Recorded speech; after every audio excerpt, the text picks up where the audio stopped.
ప్రభువైన యేసుక్రీస్తు నామంలో మీకు అందరికీ శుభములు. మనము మరి శ్రమకాల ధ్యానాల్లో 30వ దినానికి వచ్చి ఉన్నాము. అనగా 3/4 వంతు శిలువ యాత్రలో మనము మరి ఆల్రెడీ ఫినిష్ చేసాము. ఇంకా శాతం అంటే 25% ఇంకా మిగిలి ఉంది. సో వచ్చే వారం మనం ఆదివారం నుంచి ప్యాషన్ వీక్‌లోకి మరి జాయిన్ అవ్వబోతున్నాం. అనగా పరిశుద్ధ వారము. ఆ పరిశుద్ధ వారంలో పరిశుద్ధ గురువారం కూడా ఉంటది. దాన్ని మాండీ థర్స్‌డే అంటాము. మాండీ అంటే it is an instruction. You have to do, you do it అని. అంచేత నన్ను జ్ఞాపకం చేసుకొనుటకు దీనిని చేయుడని ఆయన ఒక ఆజ్ఞ ఇచ్చాడు కాబట్టి దానిని మాండీ థర్స్‌డే అని మనం పిలుస్తున్నాం. మరి ఈ దినం మనం వాక్యంలోనికి వెళ్ళక మునుపు కాఠిన్యము అనే అంశం మీద మనం ధ్యానం చేయనున్నాము. దానికి ముందుగా మనం మరి ఎంతో వింత ఎంతో చింత అనే పాట విందాం.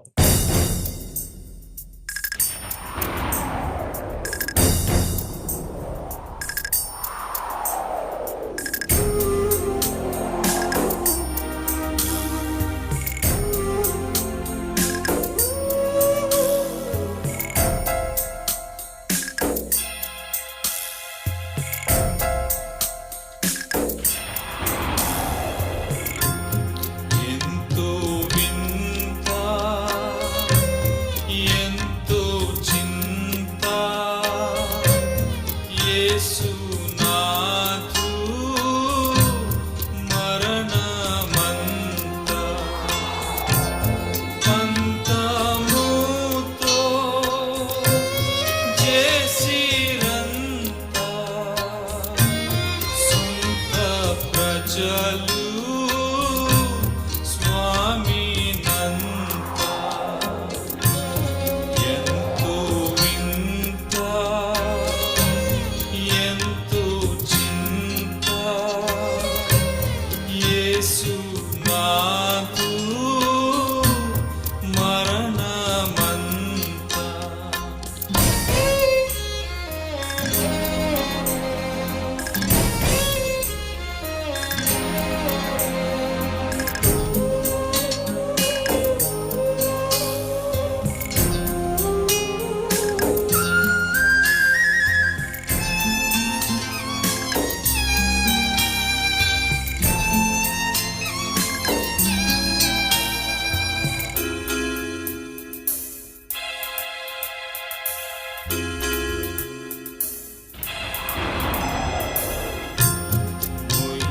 మొయ్యలేని మ్రానునొకటి మోపిరేసు వీపుపైనే మొయ్యలేక మ్రానితోడా మూర్ఛపోయే యేసు తండ్రి ఎంతో వింత ఎంతో చింత యేసునాథు మరణమంత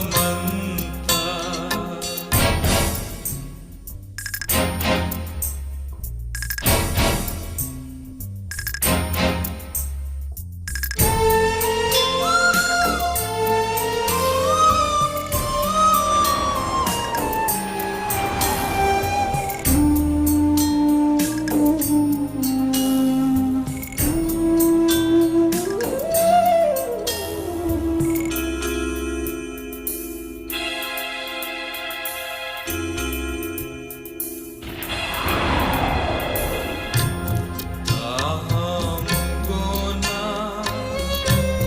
చేదు చిరక ద్రావనిటిరి ద్రోహులకట రాత్రి ప్రజల బాధ కోచి ధన్యుడాదివి కేగే నహ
ఇది మన వాక్య భాగం మరి జకరియా వ్రాసిన గ్రంథం 12వ అధ్యాయము 9 నుంచి 11 వచనాలు. మీరు ప్రలాపింతురు, దీనికి సబ్ టైటిల్. ఆ కాలమున యెరూషలేము మీదికి వచ్చు అన్యజనులందరినీ నేను నశింపచేయ పూనుకొనెదను. ఆ కాలమున యేసుప్రభు చనిపోయిన తర్వాత 70వ సంవత్సరంలో టైటస్ చక్రవర్తి వచ్చి యెరూషలేం మీద దాడి చేశారు. ఇప్పుడు యెరూషలేము మీదకి వచ్చు అన్యజనులందరినీ, దావీదు సంతతి వారి మీదను యెరూషలేము నివాసుల మీదను కరుణ నొందించు ఆత్మను, విజ్ఞాపన చేయు ఆత్మను నేను కుమ్మరింపగా, వారు తాము పొడిచిన నా మీద దృష్టియుంచి, ఒకడు తన ఏక కుమారుని విషయమై దుఃఖించున్నట్లు, తన జ్యేష్ఠపుత్రుని విషయమై ఒకడు ప్రలాపించినట్లు, అతని విషయమై దుఃఖించుచు ప్రలాపింతురు. ఈ వాక్యాలన్నీ మనం చూస్తే ప్రస్తుతం ఉన్న సిట్యుయేషన్ దీనికి చాలా దగ్గరగా ఉన్నది. మెగిద్దోను లోయలో హర్మగిద్దోన్ అంటారు దీన్ని. మరి బైబిల్లో అలాగా హదదిమ్మోన్ అని రాయబడింది. దగ్గర జరిగిన ప్రలాపము వలనే ఆ దినమున యెరూషలేములో బహు ప్రలాపము జరుగును. ఒకసారి మనం బైబిల్లో కూడా చూస్తే దీని యొక్క యాక్చువల్ వర్డింగ్ జకరియా గ్రంథం 12వ అధ్యాయం 9 నుంచి 11 వచనాలు మనం చూసినట్లయితే, హదద్రిమ్మోను దగ్గర జరిగిన ప్రలాపం వల్లనే ఆ దినము యెరూషలేములో బహుగా ప్రలాపము జరుగును. ఇది ఒక పెద్ద సబ్జెక్ట్. ఎందుకంటే దీనిని ఏమని చెప్తామంటే హర్మగిద్దోన్ అని దీనికి టైటిల్ పెట్టుకోవచ్చు. హర్మగిద్దోన్లో ఏమవుతుందంటే, మరి యేసు ప్రభు చివరి దినాల్లో, అనగా యేసు ప్రభు వచ్చే ముందు అక్కడ రెండవ రాకడలో అక్కడ భూరాజులకు యేసు ప్రభుకు ఒక గొప్ప యుద్ధము జరగనున్నది. దీన్నే హర్మగిద్దోన్ మరి యుద్ధం అనేసి హర్మజిడ్డాన్ అనేసి ఒక సినిమా కూడా వచ్చింది. ఎందుకంటే మరి యెరూషలేములో ఇశ్రాయేలులో మత మార్పిడి సమయం రెండవ రాకడలో జరుగుతుంది. యేసుప్రభు ఫస్ట్ టైం వచ్చినాడు, మెస్సియా వచ్చాడని వారు గుర్తించలేదు. ఇప్పటికీ కూడా వారు గుర్తించట్లేదు. మన హోలీ ల్యాండ్ అని అక్కడికి వెళ్ళి చూస్తే ఇదంట అదంట అని చెప్తారు, కానీ వాళ్ళు ఎక్కడ అంగీకరించినట్టుగా చెప్పరు. అటువంటి పరిస్థితుల్లో మరి వారందరూ కూడా దేవునిని అంగీకరించే సమయం ఆసన్నమవుతుంది. అదే ఇక్కడ మరి జకరియా గ్రంథంలో 12వ అధ్యాయంలో 10వ వచనం నుంచి మరి చెప్పబడింది. దావీదు సంతతి మీదను యెరూషలేము నివాసుల మీదను, అంటే యెరూషలేములో నివాసులు ఉన్న మిగిలిన వారు దావీదు సంతతి అంటే ఖచ్చితంగా ఇశ్రాయేలీయులు. కరుణ నొందించు ఆత్మను, విజ్ఞాపన చేయు ఆత్మను నేను కుమ్మరింపగా. ఇదేంటంటే మరి మీకు అందరికీ తెలుసో లేదో, నేను ఒక దైవజనుడిని కలుసుకున్నప్పుడు అతడు నాకు చెప్పాడు. ఏమనంటే, మనకి మెడ్రాస్లో ఒక సంస్థ ఉంది, జీసస్ కాల్స్ అనేది. జీసస్ కాల్స్ అనే ఒక సంస్థ ఉంది, మీకు తెలుసు. దినకరన్ గారు దాన్ని స్థాపించారు. వారు న్యూఢిల్లీలో పార్లమెంటుకి దగ్గరగా ఒక పెద్ద మరి చాలా ఎక్కువ అంతస్తులు ఉన్న భవనాన్ని ఒకటి వారు మరి కొనుగోలు చేశారు. అంతా ఓనో లేకపోతే రెంటో నాకు తెలీదు. ఆ పైన ఉన్న అంతస్తు మీదన అంతా ప్రార్థన జరుగుతూ ఉంటుంది. ఎట్లా జరుగుతూ ఉంటుందంటే, అనేక మంది దైవజనుల్ని వారు 15 డేస్కి 20 డేస్కి ప్రేయర్ కని వారు 2 and 4 ఛార్జెస్ పే చేసి అక్కడికి తీసుకువెళ్తారు. అక్కడ వారు మరి చుట్టూ అది అద్దాలు తోటి ఉంటుంది కిటికీలు. ఆ పార్లమెంటు వైపు వారు తిరిగి పార్లమెంటు వైపు వారు చేతులుంచి ప్రార్థనలు చేస్తూ ఉంటారు. 24 అవర్స్ 24 అవర్స్ ప్రార్థనలు చేస్తుంటారు షిఫ్ట్ సిస్టంలో. అప్పుడు వారు ప్రార్థన చేయటం అంటే మనకలా కాదు. అక్కడ వారు డైరీ పెన్ను అన్ని పెట్టుకుంటారు. వారు చేసిన ప్రార్థనకి దేవుడు ఎటువంటి జవాబు ఇచ్చాడు అని దాంట్లో రాసి ఉంచుతారు.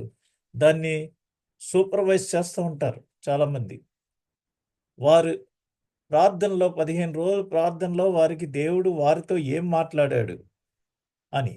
కాబట్టి ఇక్కడ నేను కరుణనొందించు ఆత్మను విజ్ఞాపన చేయు ఆత్మను నేను కుమ్మరింపగా వారు అదే విధంగా జెరూసలేములో అక్కడ ఉన్న ఇశ్రాయేలు ప్రజల కొరకు, యెరూషలేము దేవాలయం కొరకు, యెరూషలేము యొక్క క్షేమము కొరకు ప్రార్థన చేయటానికి ప్రపంచం నలుమూలల నుంచి అనేక మంది దైవజనులు 10 రోజులు 20 రోజులు అని షిఫ్ట్ సిస్టంలో వెళ్తూ ఉంటారు. వారు సుమారుగా 4 నుంచి 6 గంటలు లేదా 4 గంటలు ప్రార్థన చేసిన తర్వాత బ్రేక్ తీసుకుంటారు. మరలా 4 గంటలు కంటిన్యూస్గా ప్రేయర్ చేస్తారు, వాక్యం చదువుతూ ఉంటారు. ఇవన్నీ ఇది నాన్ స్టాప్గా జరుగుతున్న విషయం.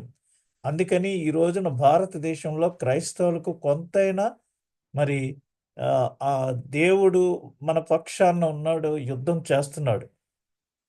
అలాగే యెరూషలేములో అనేక మంది దైవజనులు అక్కడికి వెళ్ళి వారు కూడా ప్రార్థన చేస్తూ ఉంటారు.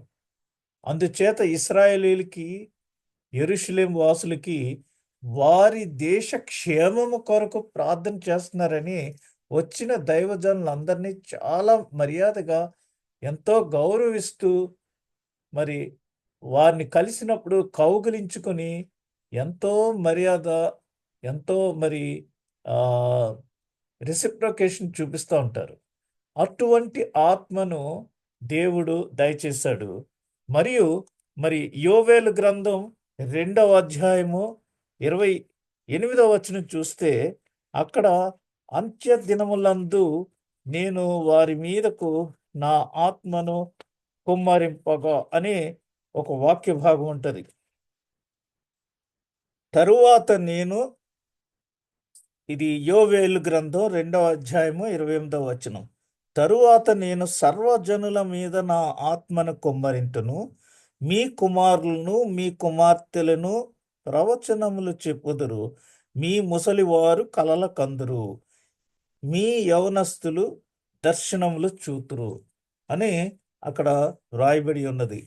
ఈ ప్రవచనము ఎక్కడ నెరవేరిందంటే మరి అపోస్తుల కార్యముల గ్రంథంలో 2వ అధ్యాయము 16వ వచనంలో అక్కడ పేతురు వారు పరిశుద్ధాత్మ పూర్ణులై మాట్లాడుతున్నప్పుడు వీరు పొద్దున్నే క్రొత్త మద్యాన్ని ఫ్రెష్గా సేవించారని అందరూ మాట్లాడుతున్నప్పుడు మరి పేతురు గారు అక్కడ నిలబడి ఏమన్నాడంటే, యోదయ మనుష్యులారా, యెరూషలేములో కాపురమున్న సమస్త జనులారా, ఇది మీకు తెలియగాక చెవియొగ్గి నా మాటలు వినుడి.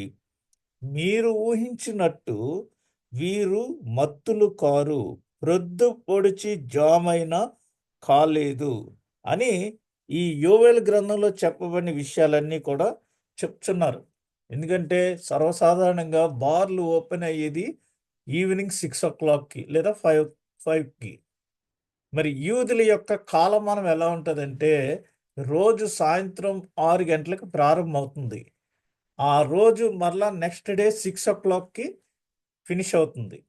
కాబట్టి 6 నుంచి 9 మొదటి జాము, 9 నుంచి 12 రెండవ జాము, 12 నుంచి 3 మూడవ జాము, 3 నుంచి ఎర్లీ మార్నింగ్ 6 నాలుగవ జాము. ఈ 4వ జాము ప్రార్థనా సమయము. మరి మూడవ జాము వచ్చి విషపురుగులు, దురాత్మలు తిరిగే సమయం 12 to 3. 9 to 12 చోరులు వీళ్ళన్నీ చేసే సమయం. 6 to 9 వచ్చి మరి ఈ మద్యం సేవించే వాళ్ళు, వ్యభిచరించే వాళ్ళు, వేశ్యలు, వేశ్యాగమనాలు ఇవన్నీ 6 to 9 మధ్యన ఉంటూ ఉంటాయి. కనీసం చీకట పడలేదు, కనీసం ఒక జాము కూడా కాలేదు, ఉదయకాలం ఇది, మేమేమి మద్యం సేవించలేదు అని పేతురు గారు చెప్తూ, ఇవన్నీ కూడా జరగవలసిన సమయము, మేము ఆత్మ మా మీద కుమ్మరించబడింది కాబట్టి మేము ఇవన్నీ చెప్తున్నాము అనేసి అక్కడ పేతురు గారు మరి ఆ ప్రజలందరినీ ఉద్దేశించి ఆయన చెప్తున్నారు. ఇక్కడ ఏంటంటే పరిశుద్ధాత్మ యొక్క గొప్ప కుమ్మరింపు, మరి కృపాయుగము ముగింపు. పాత నిబంధన కాలం అంతా ధర్మశాస్త్రానికి ఉంది, ధర్మశాస్త్రానికి లోబడి ఉంది. యేసు ప్రభు వచ్చి మనకి నూతన నిబంధనను అనుగ్రహించి ఉన్నారు. అనగా పాత నిబంధనలో ఉన్న ఆ ధర్మశాస్త్ర సంబంధమైన శిక్ష మనకు పడుకోకుండా మనల్ని తప్పించి తన యొక్క ఉచితమైన కృపలో మనకందరికీ రక్షణ భాగ్యాన్ని అనుగ్రహించారు. ఆ కృపాకాలము ముగిసే సమయము వచ్చేస్తుంది. ఆ కృపా యుగము ఇక ముగియనున్నది. It will end. ఆ గ్రేస్ పీరియడ్ అంటారు చూసారా, అట్లాగా. అప్పుడు ఇస్రాయేలు యొక్క తిరుగుబాటు కూడా ముగింపుకు వచ్చేస్తుంది. మరి ఇస్రాయేలు యొక్క జాతీయ మత మార్పిడి, అన్యుల కాలాలు ముగింపు, ఇవన్నీ జరుగుతాయి. అప్పుడు ఆర్మజిడ్డాన్ అనే యుద్ధము అది జరుగునన్నది. దానికి సంబంధించిన వాక్యము ఇది. ఆర్మజిడ్డన్ అనగా ఇప్పుడు ఇస్రాయేల్ దేశము మరి చుట్టుపక్కల ఉన్న వారందరి మీద తిరుగుబాటు చేసింది. గొడవలు జరుగుతున్నాయి, మనకు అన్నీ తెలుసువి.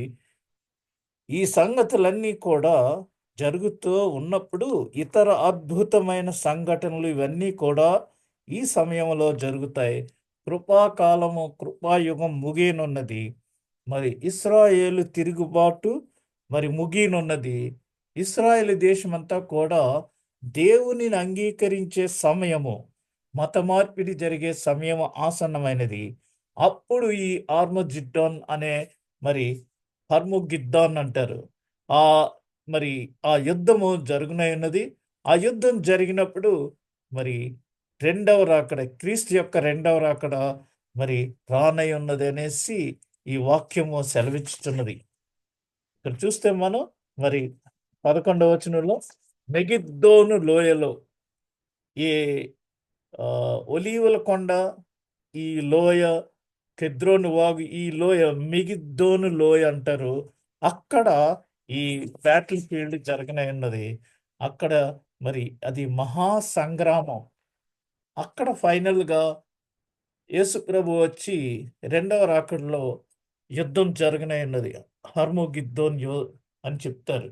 ఇంకొక విషయం ఏంటంటే మరి ఈ ఒలీవల కొండ చాలా ఫేమస్ కాబట్టి చాలామంది ధనికులు, బాగా డబ్బులున్న వాళ్ళు, బిలీనియర్స్ అక్కడ ఒక మంచి హోటల్ కడితే చాలా బాగుంటుందని వారు చాలామంది మరి ట్రై చేస్తారు. అయితే నేను ఒక సివిల్ ఇంజనీర్గా చెప్తున్నాను, ఏదైనా కన్స్ట్రక్షన్ చేసేటప్పుడు ఆ ప్రాంతంలో మరి వాతావరణం ఎలా ఉంది, ఎప్పుడైనా భూకంపాలు వచ్చినాయా, సైక్లోన్లు వచ్చినాయా, వర్షం వస్తే ఎంత ఎత్తు వచ్చింది, వరద వస్తే ఎంత ఎత్తు వచ్చింది అని ఇవన్నీ ఒక 100 సంవత్సరాలు లేకపోతే 150 సంవత్సరాల రికార్డును పరిశీలించి భూకంపానికి సంబంధించిన జాగ్రత్తలు తీసుకొని అటువంటి చారిత్రాత్మకమైన కట్టడాలు ఏమన్నా ఉంటే అవి కడతారు. ఈ రికార్డ్ లేకుండా ఏది చేయరు. కాబట్టి భూగర్భ పరిశోధకులు వచ్చి, జియాలజిస్ట్ వచ్చి ఆ ఏరియా అంతా పరిశీలించినప్పుడు ఆ ఏరియా ఎలా ఉందంటే జియాలజీలో ఫోల్డ్స్ అండ్ ఫాల్ట్స్ అంటారు. Folds and faults. ఒకటి వచ్చి 2 ఆరలు ఇలా ఉంటే ఇలాగ సైడ్ అయిపోతాయి. ఇంకొకటి వచ్చి ఆ పర్వతం కాస్త రెండు ముక్కలుగా ఎలాగా బ్రెడ్ స్లైసెస్ ఎలా విడిపోతుంది అలా విడిపోద్ది. కాబట్టి అటువంటి ప్రమాదము ఫోల్డ్స్ అండ్ ఫాల్స్ ఇక్కడ ఉంది. ఏదైనా డ్యామ్ కట్టినప్పుడు కూడా అదే చెక్ చేస్తారు. ఏంటంటే ఆ వాటర్ వెయిట్‌కి అది గాని చిన్న అలా భూమి జరిగిందంటే మొత్తం వాటర్ అంతా వెళ్ళిపోయి ఆ ప్రాంతాలన్నీ మునిగిపోతాయి. అందుచేత అక్కడ ఆ పరిస్థితి ఏర్పడతదనేసి వారు చెప్పారు. అది బైబిల్ ప్రకారంగా నిజం. ఎందుకంటే యేసు ప్రభు రెండవ రాకడలో అక్కడికి వచ్చినప్పుడు ఆ ఒలీవల కొండ దగ్గర అది రెండుగా చీలి మరి మధ్యలో లోయ ఏర్పడుతుంది. అది మెగిద్దోన్ లోయ. అక్కడ హర్మగిద్దోన్ యుద్ధము జరుగునన్నది. ఇది చారిత్రాత్మకంగా చాలా ఇంపార్టెంటు. మరి ఈ శ్రమల కాల ధ్యానాలు అయిన తర్వాత మనం ఎప్పుడైనా దీనికి సంబంధించిన విషయాలు, వివరాలు, వీడియో క్లిప్స్ ఇవన్నీ చూద్దాము. ఎందుకంటే ఇది తెలుసుకోవాల్సిన విషయము. మరొకటి నేను ఆ పేరు మర్చిపోయాను. నేను పోలాండ్ దేశం సారీ సిరియా దేశాన్ని దర్శించినప్పుడు, సిరియా దేశంలో ఒక మరి సువార్త ప్రకటించుచున్న ఒక సువార్తికురాలు ఆమెను మరి ఈ ప్రస్తుతం జరుగుతున్న పెర్సిక్యూషన్‌లని ఆమెను సైన్యము వెంటబడి హతమార్చనయున్నారు. ఆమె పేరు నేను మర్చిపోయాను. ఇప్పటికిప్పుడు గుర్తు రావట్లేదు. ఆమె పరిగెత్తుకుని వెళ్ళిపోతుంటే, ఇక దాక్కుంటానికి ఎక్కడా చోటు లేదు. పారిపోవటానికి పర్వతము అడ్డుగా ఉంది. అప్పుడు ఆమె ప్రభువా! నేను నీ కోసం నా జీవితాన్నంతటిని ఇచ్చాను. ఇప్పుడు నేనేం చేయను? వెనక నుంచి వాళ్ళు ఆర్మీ వచ్చేస్తున్నారు. ఇప్పుడు నేను ఎక్కడికి వెళ్ళను అని ప్రార్థన చేసినప్పుడు, అక్కడ ఆమె ప్రార్థించిన చోట ఉన్న ఆ కొండ 2 ముక్కలుగా విడిపోయి మధ్యలో ఖాళీ స్థలం ఏర్పడింది. ఆ ఖాళీ స్థలంలో నేను నా కుటుంబంతో ఈ ఇవతల నుంచి అవతల వరకు ఆ కొండ మధ్య కింద నుంచి నడిచి వెళ్ళాం. అది దేవుని యొక్క అద్భుతమైన కార్యములు. అప్పుడు ఆమె అందులో నుంచి తప్పించుకుని వెళ్ళిపోయింది. అవతల ఒక పెద్ద చర్చ్ కట్టారు. ఆ చర్చ్ కడతానికి మరొక సంఘటన కూడా ఉంది. ఎందుకంటే మనకిప్పుడు సమయం వచ్చింది కాబట్టి చెప్తున్నాను.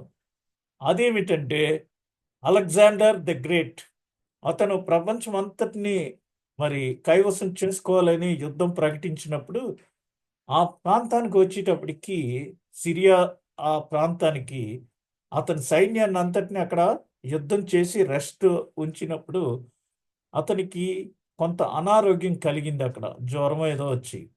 అప్పుడు మరి అక్కడ సంబడి ఎవరో ప్రార్థన చేసినప్పుడు అతనికి కలలో మరి మరియమ్మ నాకు ఇక్కడ ఒక చర్చ్ నిర్మించు అని దర్శనంలో చెప్పటం, అతను పొందిన దర్శనాన్ని అక్కడ ఉన్న ఆర్కిటెక్ట్స్‌తో పంచుకున్నప్పుడు, ఆమె ఏవైతే చెప్పిందో ఆ ప్రకారంగా వారు ఆర్కిటెక్ట్స్ అక్కడ ఒక చర్చ్‌ని నిర్మించారు. ఆ చర్చ్‌లో మరి ప్రతిరోజు సంస్కారం ఇస్తారు. ప్రతి సర్వీస్‌లోనూ. అక్కడ నేను ఆహ్, అక్కడ వెళ్లి అరబిక్‌లో జరిగే ఆ సర్వీస్‌లో పాల్గొన్నాను. అక్కడ నేను ప్రభురాత్రి భోజనం తీసుకున్నాను. కాబట్టి ఇవన్నీ చారిత్రాత్మకంగా మనం చూస్తే దేవుని యొక్క కార్యాలు ఏ విధంగా ఉంటాయని మనము మరి ఒళ్ళు గగుర్పాటు చెందే విధంగా అక్కడ ఉంటాయి.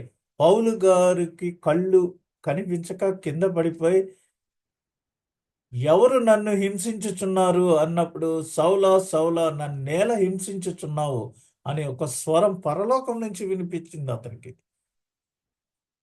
సో పౌలు గారు సువార్తకు పరలోకము నుండి పిలువబడ్డాడు. ఇక్కడ మనుషుల ద్వారా కాదు. ఇవన్నీ కూడా ఆ సిరియా దేశంలో ఉన్న మరి ప్రత్యేకతలు.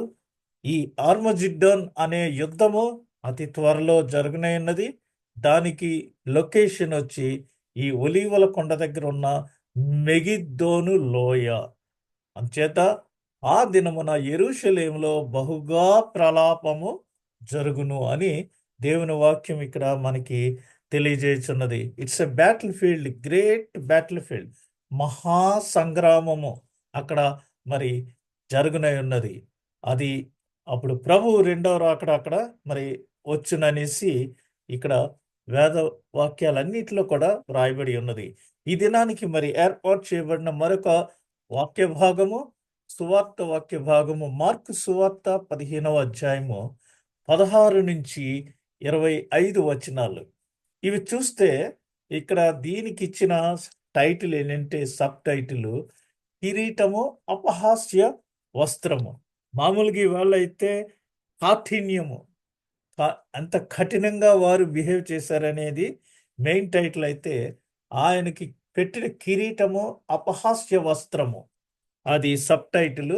మరి ఇక్కడ అంతట సైనికులు ఆయనను ప్రెతోరియమను అధికార మందిరంలోనికి తీసుకొని పోయి సైనికులందరినీ సమకూర్చుకొనిన తరువాత ఆయనకు ఊదా రంగు వస్త్రము తొడిగించి, ఊదా రంగు దేనికి గుర్తు అంటే యాజరికానికి గుర్తు, రాజరికానికి గుర్తది. ముండ్ల కిరీటమును ఆయన తల మీద పెట్టి, యూదుల రాజా నీకు శుభమని చెప్పి ఆయనకు వందనము చేయసాగిరి. మరియు రెల్లుతో ఆయన తల మీద కొట్టి ఆయన మీద ఉమ్మి వేసి ఆయన ఎదురుగుండా మోకాళ్ళుని ఆయనకు నమస్కారము చేసిరి. ఈ రెల్లు దేనికి సాదృశ్యంగా ఉందంటే, మరి పాత నిబంధన గ్రంథంలో యాజకుడు ఎవరైనా అపరిశుద్ధంగా ఉండి వచ్చినప్పుడు హిస్సోపు పుడక అంటే ఈ రెల్లుని హిస్సోపు పుడకతో తయారు చేస్తారు. ఆ హిస్సోపు పుడక అంటే కర్రలా ఉండదు, మనకి పేక బెత్తం అంటారు కదా, ఆ బెత్తంతో కొడతారు కదా, అలాంటిది ఈ రెల్లు. అటువంటి రెల్లుని ఎందుకు ఉపయోగిస్తారంటే, ఏడాది దోషము లేని మగ గొర్రె పిల్ల ఇది పస్కా బలి ఇవ్వటానికి ఫిట్ అని మనం కువైట్కి వచ్చేటప్పుడు మెడికల్లీ ఫిట్ అని ఎలా స్టాంప్ వేయించుకుంటామో, ఆ గొర్రెలు అక్కడున్న యాజకుడు చెక్ చేసి దాన్ని ఓకే చేస్తేనే అది పస్కా బలి పశువుగా బలి ఇవ్వబడుతుంది. అటువంటి అప్పుడు రెల్లుతో లేదా ఆ హిస్సోపు పుడకతో పరిశుద్ధ జలం ఆ గొర్రె మీద వారు చల్లుతారు. అప్పుడు ఆ గొర్రె మరి పస్కా బలి పశువుగా రక్తం చిందించటానికి యాక్సెప్టెడ్. ఇక్కడ అటువంటి రెల్లుతో ఆయన తల మీద కొట్టి ఆయన మీద ఉమ్ము వేసి మోకాళ్ళుని ఆయనకు నమస్కారము చేసిరి.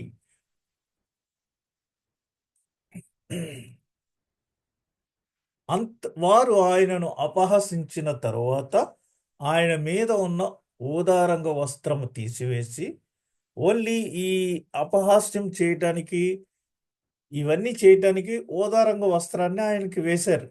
ఎందుకంటే రాజరికానికి గుర్తది.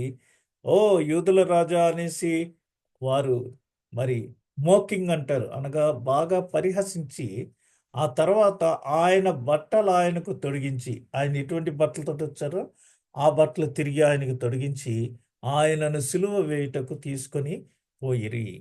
ఇక్కడ కురేనీయుడైన సీమోనను ఒకడు పల్లెటూరు నుండి వచ్చి ఆ మార్గమున పోచుండగా ఆయన సిలువను మోయుటకు అతనిని బలవంతము చేసిరి.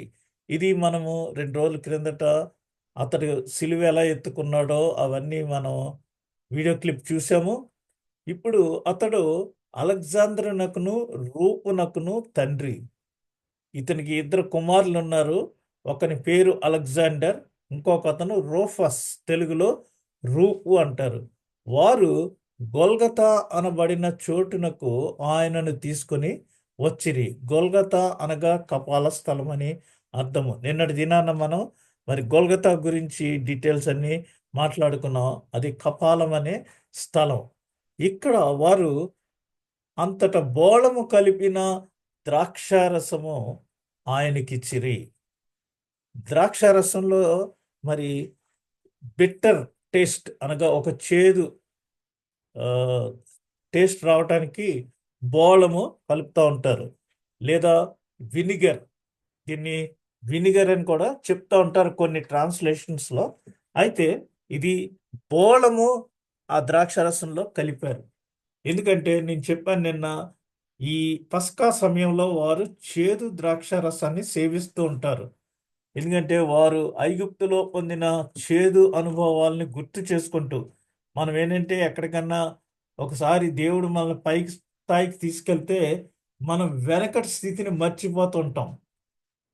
అది మర్చిపోయి చాలా ఓవర్ యాక్షన్ చేస్తుంటాం. చాలామంది కువైట్ రాకముందు ఒకలా ఉంటారు. కువైట్ వచ్చిన తర్వాత అసలు వారు తెలుగు మర్చిపోయి భూమి మీద ఇంకో నడవరు. ఆ టైప్‌లో. అందుకనే దేవుడు ఇది మీరు తరతరములకు మీకును నాకును మధ్య ఒక నిబంధనగా ఈ పస్కా పండుగను ఆచరించవలెను. అప్పుడు అందులో ఏంటంటే from where we were released, మనం ఎటువంటి బానిసత్వం నుంచి విడుదల దేవుడు చేసి ఎటువంటి ప్రదేశం నుంచి ఈ పాలు ప్రవహించే దేశానికి దేవుడు నడిపించాడు అని వారందరూ సంవత్సరం వెంబడి సంవత్సరం గుర్తు చేసుకున్నటకు దేవుడు వారికి ఆ యొక్క కట్టడను నియమించాడు పస్కా పండుగ ఆచరించమని. అప్పుడు వారు ఆయనను సిలువ వేసి ఆయన వస్త్రముల భాగము ఎవనికి రావలేనో చీట్లు వేసి వాటిని పంచుకొనిరి. ఆయనను సిలువ వేసినప్పుడు పగలు 9 గంటలాయెను.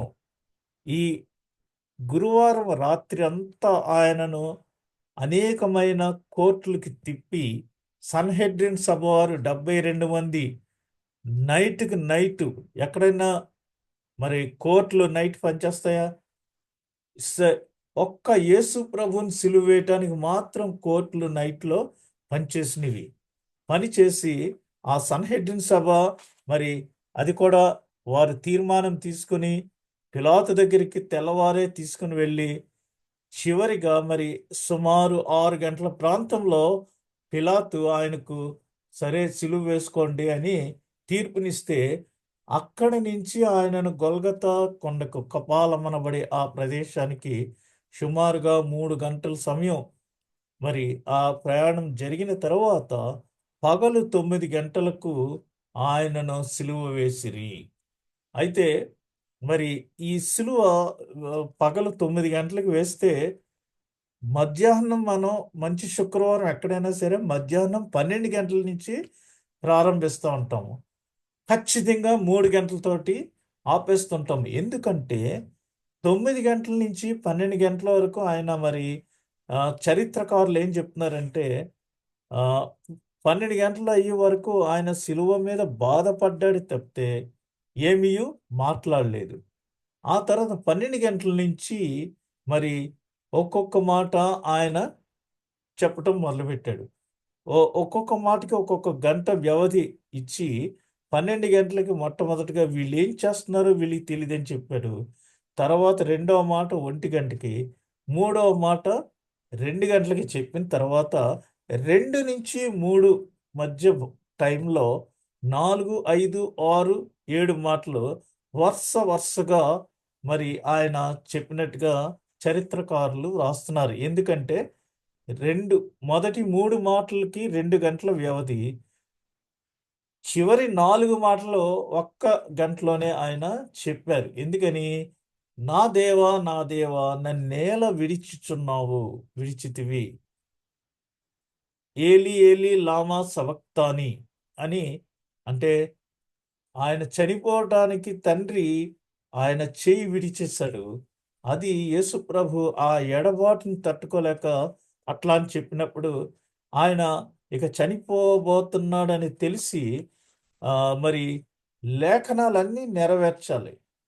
అన్నీ చెక్ అయిపోయినాయి. ఇంతవరకు 33 ప్రవచనాల్లో అన్నీ నెరవేరినయి. అయితే ఒక్క ప్రవచనము నెరవేరలేదు.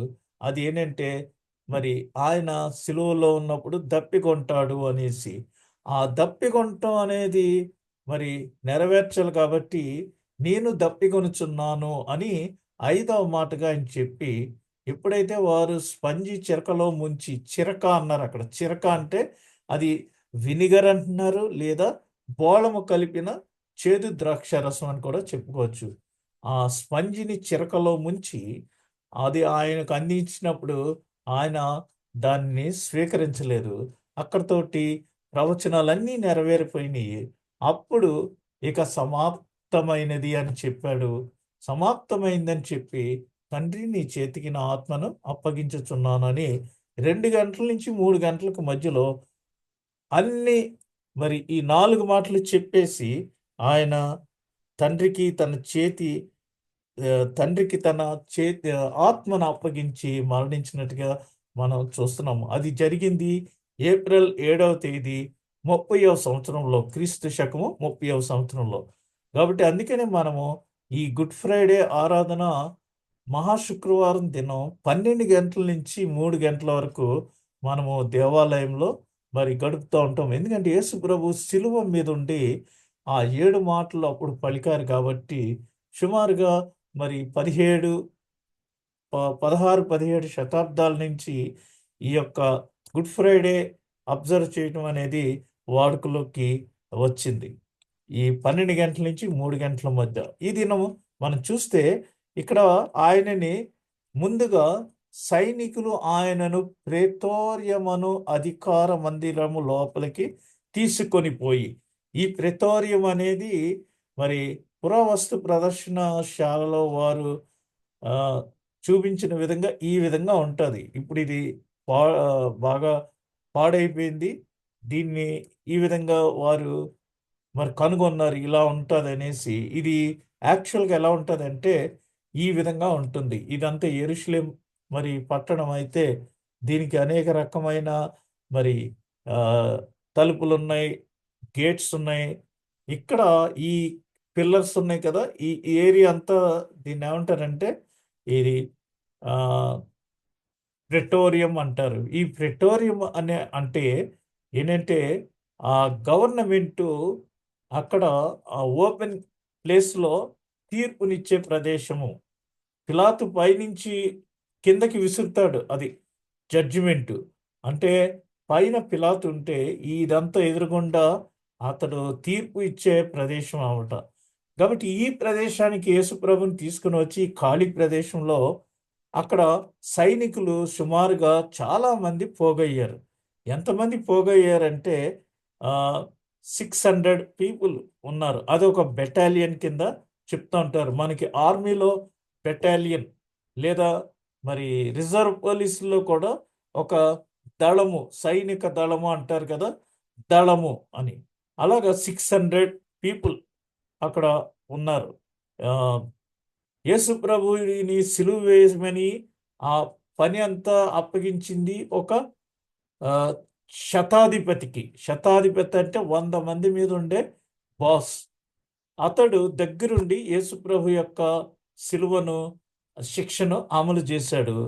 ఆ శతాధిపతికి మరి చివరిలో యేసు ప్రభు రక్తం పడి ఆ కన్ను బాగైంది. అది మనం తర్వాత చూస్తాము ఎప్పుడైనా. ఇది ఆయనకు మరి శిక్ష విధించిన ప్రదేశము. దీన్ని ప్రెటోరియం అంటారు. ఇక్కడ ఏమైందంటే వారు పస్కా ఆచరించిన తర్వాత విందుని మరి ఒలీవల కొండ మీదుగా గెత్సెమనే వనంలోనికి వచ్చి అక్కడ వారు ప్రార్థించుచున్నప్పుడు మరి యూదా వచ్చి ఆయనకు ముద్దిచ్చి ఆయనను అప్పగించినప్పుడు వారు ముందుగా మరి అన్నా దగ్గరకు తీసుకుని వెళ్ళాడు. అన్నా కూడా ప్రధాన యాజకుడే కానీ అతనికి అధికారము లేదు. కాబట్టి మరి అల్లుడు దగ్గరికి కయప వచ్చి అల్లుడు కాబట్టి కయప దగ్గరికి అతను పంపించాడు. కయప, అన్న కయప వీరిద్దరూ మామ అల్లుళ్ళు, వీరిద్దరు కూడా ప్రధాన యాజకులే. అయితే కయప ఏం చెప్పాడంటే ఇది మత సమస్య, ఇది మతపరమైనది, దీనికి నేను శిక్ష విధించే అధికారము పిలాతుకే ఉంది కానీ నాకు లేదు, కాబట్టి పిలాతు దగ్గరికి తీసుకెళ్ళండి అన్నాడు. పిలాతు దగ్గరికి తీసుకెళ్తే పిలాతు ఏమన్నాడంటే ఇతడు గలిలీయుడా, అలా అయితే హేరోదు రాజు దగ్గర తీసుకెళ్ళండి, ఎందుకంటే ఈ మంతకా కాదు ఆ మంతకాకి చెందినోడు కాబట్టి మనకు కోవిడ్లో అయితే ఏ మంతకాలో ఉంటామో ఆ ఏరియా హాస్పిటల్కే వెళ్ళాలి. ఆ విధంగా హేరోదు రాజు ఇతనికి తీర్పిచ్చేవాడు, అక్కడ కంట్రోల్ కాబట్టి అనేసి హేరోదు రాజు దగ్గరికి పంపించారు. ఇక్కడ బాణం గుర్తు మీరు చూస్తున్నారు. హేరోదు రాజు ఏం చేశాడంటే నువ్వేమైనా అద్భుతం చేస్తే చూస్తాను, చేయగలవా, చెయ్యి, అది ఇదని ఎన్నో మాటలు మాట్లాడితే యేసు ప్రభు దేనికి కూడా జవాబు ఇవ్వలేదు. అప్పుడు అతని కోపం వచ్చి ఇతనిని హింసించి తీసుకుని మరి పిలాత్ దగ్గరికి తీసుకెళ్ళండి, పిలాత్ నువ్వు ఇతనికి తీర్పు ఇవ్వు అనేసి పర్సనల్గా ఒక లెటర్ రాసి అక్కడికి పంపించాడు. ఎందుకంటే ఆల్రెడీ ఇతను యోహానుకి తల తీయించేశాడు. అప్పటి నుంచి అతను ఏ విధమైన జడ్జిమెంట్లు ఇవ్వటానికి ముందుకు రాక పిలాతుకి ఈ బాధ్యతను అప్పగించాడు. కాబట్టి ఇక్కడి నుంచి మరలా పిలాతు దగ్గరికి తీసుకుని వెళ్ళారు. పిలాతు మరి ఆయనకు క్షమించడానికి అతని అధికారాన్ని ఉపయోగించుదామని చూశాడు. కానీ అందరూ సిలువ వేయము సిలువ వేయము అన్నప్పుడు మరి ఆయనను సిలువ వేయటానికి ఫైనల్గా పిలాతు మరి వ్రాతపూర్వకంగా జడ్జిమెంట్ రాసి ఇచ్చాడు. అందుకనే పొంతి పిలాతు అధికారము క్రింద శ్రమపడి సిలువ వేయబడి అని మనం విశ్వాస ప్రమాణంలో చెప్తాం. ఇక్కడ పొంతి పిలాతు ఎప్పుడైతే జడ్జిమెంట్ ఇచ్చాడో అక్కడి నుంచి మరి గొల్గొతా ఈ పక్కన ఉంది, అక్కడికి వారు ప్రయాణమై వెళ్ళారు. ఈ ప్రయాణము మరి ఈ కోర్టులు అన్ని నైట్ అంతా తిరిగారు. ఇప్పుడు గొల్గొతా ప్రాంతానికి 9 గంటల ప్రాంతంలో వెళ్ళిన తర్వాత అక్కడ మరి సిలువ శిక్ష అమలు చేయబడింది. ఇక్కడ ప్రిటోరియం అంటే రోమన్ మ్యాజిస్ట్రేట్ యొక్క తీర్పు హాలు అని దీనిని పిలిచెదరు. తీర్పిచ్చే చోట లేకపోతే కొన్ని శిక్షలు విధించే ప్రదేశాలు వేరుగా ఉంటాయి. మనకి భారతదేశంలో జైల్లో ఉరి తీసే ప్రదేశాలు వేరుగా ఉంటాయి. ఆ విధంగా ఇది శిక్ష అమలు చేసే హాల్ అని దీన్ని ప్రిటోరియం అని చెప్తారు. అక్కడ యేసు ప్రభుకి ఆయన వస్త్రాలు తీసి ఊదా రంగు వస్త్రం వేసి ఆయనకు తల మీద ముండ్ల కిరీటం పెట్టి వారు చాలా అపహాస్యం చేశారు. ఆ చుట్టూ గుమిగూడిన ఒక బృందం, ఇక్కడ మొత్తం రోమన్ సైనిక బృందం సాధారణంగా దాదాపు 600 మంది పురుషులు అందులో ఉంటారు. అదొక బెటాలియన్ కింద అనమాట. ఇక్కడ 9 సార్లు సైనికులు ఆయనను ఎగతాళి చేయటం మనం గమనించగలం. 9 పర్యాయాలు. ఒకటి, వారు ఆయన స్వంత దుస్తులను, ఆయన ఏం బట్టలు వేసుకొచ్చాడో అవన్నీ ఆయన నుంచి తీసివేసి ఏం చేశారంటే ఆయన వస్త్రములను తీసివేసి ఆయనకు ఎర్రని అంగి తొడిగించి ఆ అంగి తొడిగించి అది ఒకటి అపహాసం చేశారు. యూదుల రాజా నీకు శుభము అని ఎప్పుడైతే ఎర్రటంగి వేసుకున్నాడో, మరి ఒక్కొక్కసారి తెల్లబట్టలు వేసుకున్న వాళ్ళందరూ పెంతెకొస్తు కాదు, తెల్లబట్టలు వేసుకున్న స్త్రీలందరూ నర్సింగ్ జాబ్ చేయరు. ఇక్కడ ఆ విధంగా అయితే ఈ ఎర్రటి దుస్తులు వేసి ఈయన్ని రాజరికము కింద యూదుల రాజా నీకు శుభము, ఎందుకంటే రాజులు మాత్రం ఈ రకమైన వస్త్రధారణ చేస్తుంటారు కాబట్టి.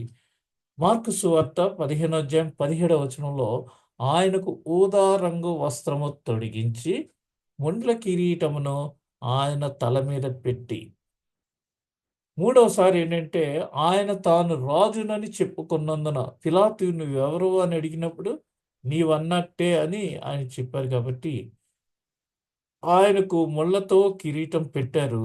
రాజులు మరియు విజేతలు, మనం ఏదైనా ఒక గేమ్స్లో కానీ దేంట్లో కానీ లేకపోతే మిస్ యూనివర్స్, మిస్ వరల్డ్ పోటీలు వచ్చినప్పుడు విజేతలకు కిరీటాలు పెడతారు.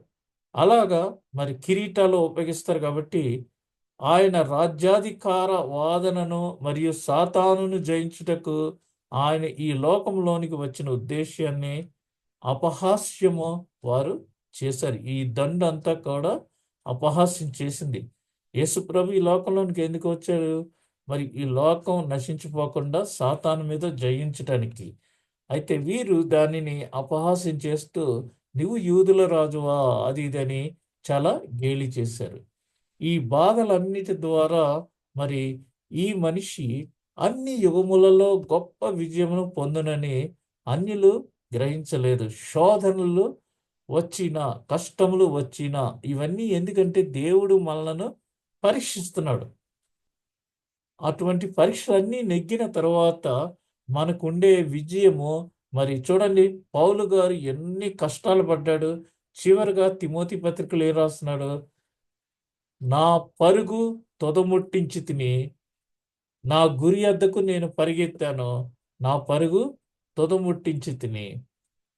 నాకు ఏర్పరచబడిన కిరీటమును నేను పొందుకుంటానికి సిద్ధంగా ఉన్నాను అని అక్కడ చెప్తున్నాడు.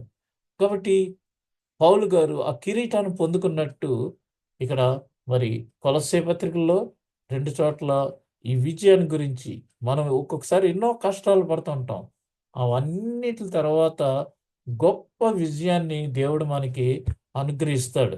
పేతురుకు రాసిన మొదటి పత్రిక 2వ అధ్యాయం 24వ వచనంలో మనము పాపముల విషయమై చనిపోయి నీతి విషయమై జీవించున్నట్లు ఆయన తానే తన శరీరమందు మన పాపములను మ్రాను మీద మోసికొనెను. ఆయన పొందిన గాయముల చేత మీరు స్వస్థత నొందిరి. యెషయా గ్రంథం 53వ అధ్యాయంలో మరి అతడు మన కొరకై దెబ్బలు పొందెను, మొత్తబడెను, ఇవన్నీ రాయబడి ఉన్నాయి.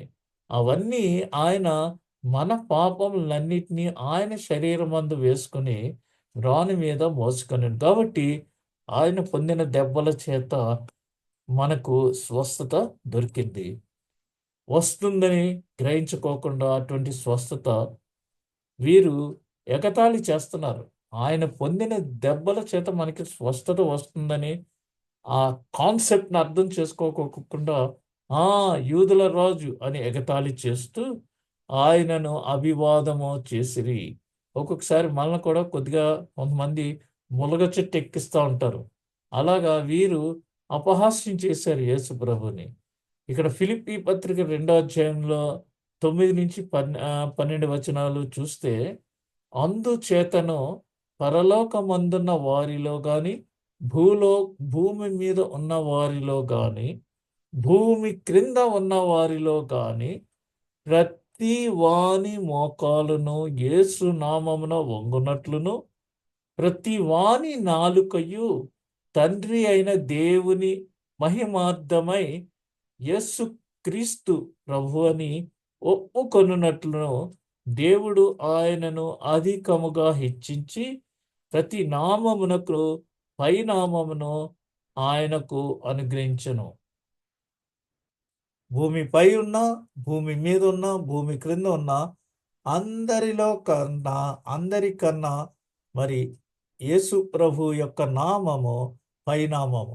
అందుకని మనం చక్కర పాడతాం, అన్ని నామముల కన్నా పైనామము యేసునామము, యేసునామము అని ఆ పాట మనం పాడుతుంటాం. కాబట్టి ప్రతి నామమునకు పైనామమును ఆయనకు అనుగ్రహించింది. హీఈస్ ద టాప్ అన్నమాట.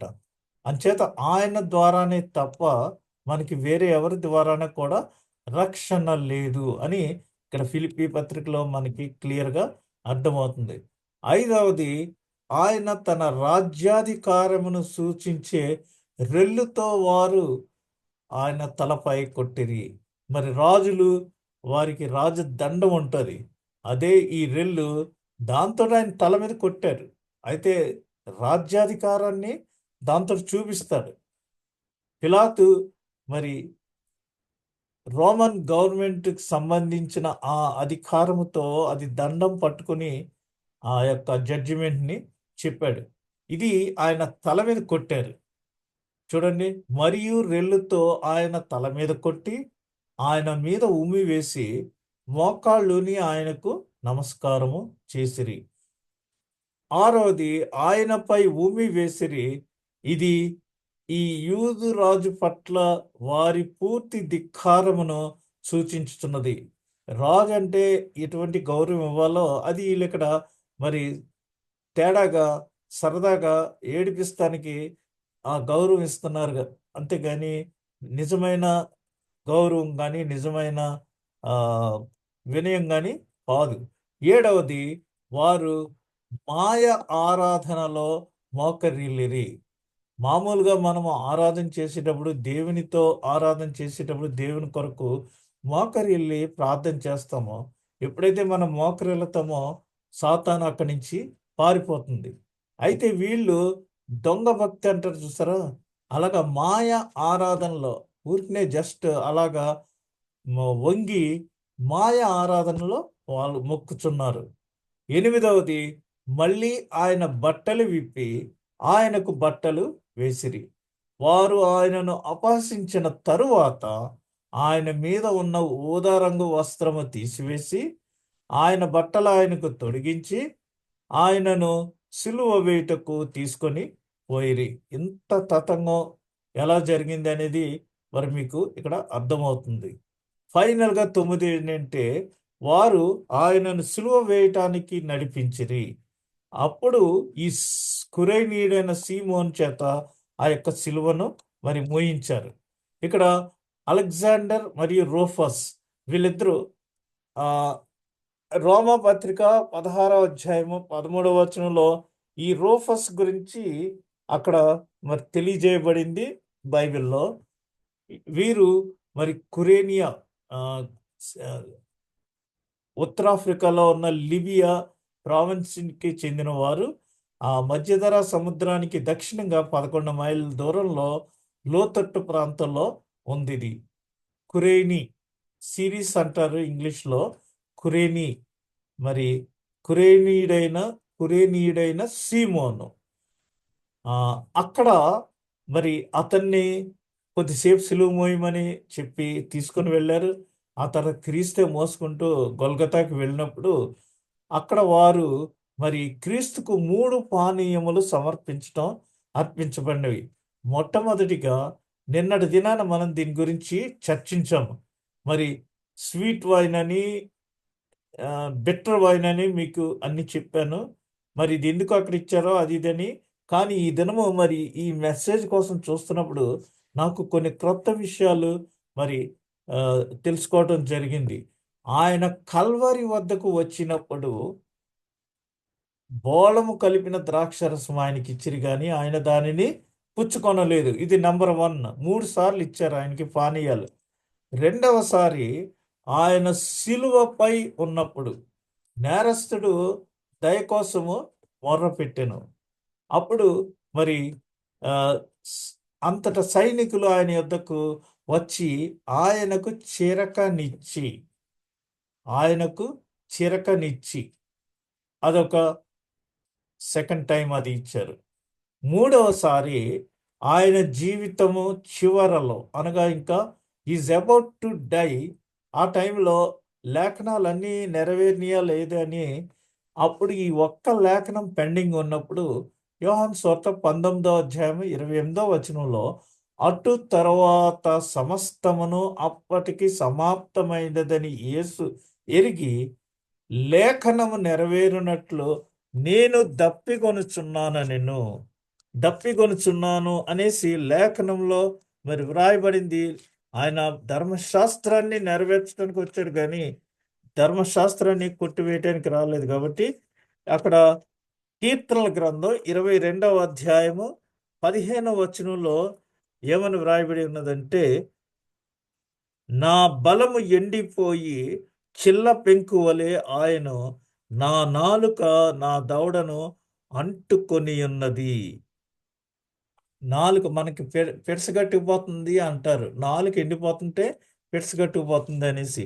అలాగ మరి అక్కడ ఆయన శరీరంలో నుంచి అంతా మరి చెమట వెళ్ళిపోయి డీహైడ్రేట్ అయిపోయి రక్తం అంతా వెళ్ళిపోయినప్పుడు ఆయన నాలుక మరి దవడ కంటుకుపోతుంది అని కీర్తన గ్రంథంలో ముందుగానే ఇది ప్రవచించబడింది. కీర్తన గ్రంథం 69వ అధ్యాయము 21వ వచనం, వారు చేదును నాకు ఆహారముగా పెట్టిరి, నాకు దప్పికైనప్పుడు చిరకను త్రాగనిచ్చిరి. చూసారా ఈ సమన్వయము? కీర్తనల గ్రంథం ఎప్పుడు వ్రాయబడింది? దావీదు రాశాడు. అందులో వ్రాయబడింది ఇది. అది ఇప్పుడు నెరవేరుచున్నది. చూడండి 69వ అధ్యాయం 21వ వచనము, వారు చేదును నాకు ఆహారముగా పెట్టిరి, వారు నాకు దప్పికైనప్పుడు చిరకను త్రాగనిచ్చిరి. కాబట్టి ఇక్కడ యోహాను సువార్త 29వ వచనంలో చిరకతో నిండి ఉన్న ఒక పాత్ర అక్కడ ఉండెను. అది ఎందుకు ఉంది? ఎండాకాలంలో చలివేంద్రాలు మనకి ఉంటాయి, మామూలు శీతాకాలంలో ఉండవు. ఇక్కడ పస్కా పండుగ ఆచరిస్తున్నారు కాబట్టి చిరకతో నిండిన పాత్ర అక్కడ ఒకటి ఉంది. ఎందుకంటే వారు అప్పుడు అది సేవిస్తున్నారు, పాతవి గుర్తు తెచ్చుకుంటూ. కనుక వారు ఒక స్పంజి చిరకలో ముంచి హిస్సోపు పుడకతో హిస్సోపు పుడకకు తగిలించి మరి పైకి అందించారు కాబట్టి ఆయన నోటికి అందించిరి. ఆ విధంగా మరి ఆయనకు ఆ చేదు చిరకను ఇచ్చినప్పుడు అన్నీ అయిపోయినాయి. ఇంకప్పుడు ప్రభువు సమాప్తమైనదని చెప్పి, తండ్రి నీ చేతికి నా ఆత్మను అప్పగించుచున్నాననేసి ఆయన మరణించి ఉన్నారు. ఇక్కడ చివరిగా మనం చూసినట్లయితే ఈరోజు మనకందరికీ చివరిగా మన ముందు ఉన్న సవాళ్ళు ఏంటంటే, మన జీవితములపై ప్రభువునకు ఆధిపత్యము ఇవ్వవలెను. He is the supreme authority on our lifes. అంతేగాని మన ఇష్టం వచ్చినట్టు మనం ఏది చేయటం కాదు. ప్రభువా ఇవన్నీ నీ చిత్తము, వీఆర్ అండర్ హిస్ గైడెన్స్. మన హృదయముల లోతుల నుండి ప్రభువును స్తుతించవలెను, పైన పెదవులతో కాదు. నిన్న రాజమణి గారు అంటున్నారు కదా, నావిలో నుంచి పాడాలని. అలా హృదయముల లోతుల నుండి మనము ప్రభువును స్తుతించవలెను. మూడవది, ఆత్మతోనూ మరియు సత్యముతోనూ ప్రభువును ఆరాధించవలెను. ఇంకొకటి కూడా ఉంది, తంబురు సితార నాదములతో నాట్యమాడుచు ప్రభును ఆరాధించు. ఇప్పుడు ఇక్కడ అది కాదు మనకు కావాల్సింది, ఆత్మతోనూ సత్యముతోనూ ప్రభువును మనము ఆరాధించవలెననే ఈ 3 సవాళ్ళు ఈ దినము మనకున్నాయి. ఆయన నిజముగా మన రక్షకుడు మరియు మన రాజు. ఈజ్ అవర్ కింగ్ అని ప్రపంచమునకు తెలియచేయవలెను.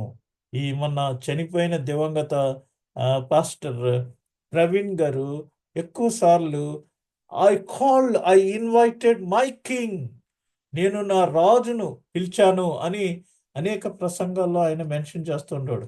కాబట్టి యేసు నిజముగా మనకు రక్షకుడు మరియు రాజు అని ప్రపంచమునకు మనము తెలియచేయవలేను. ఇది మనకున్న సవాళ్ళు. ఆ సవాళ్ళన్నీ మనము మరి నెరవేర్చటానికి దేవుడు తన కృపను మనకందరికీ అనుగ్రహించును గాక. ఆమేన్.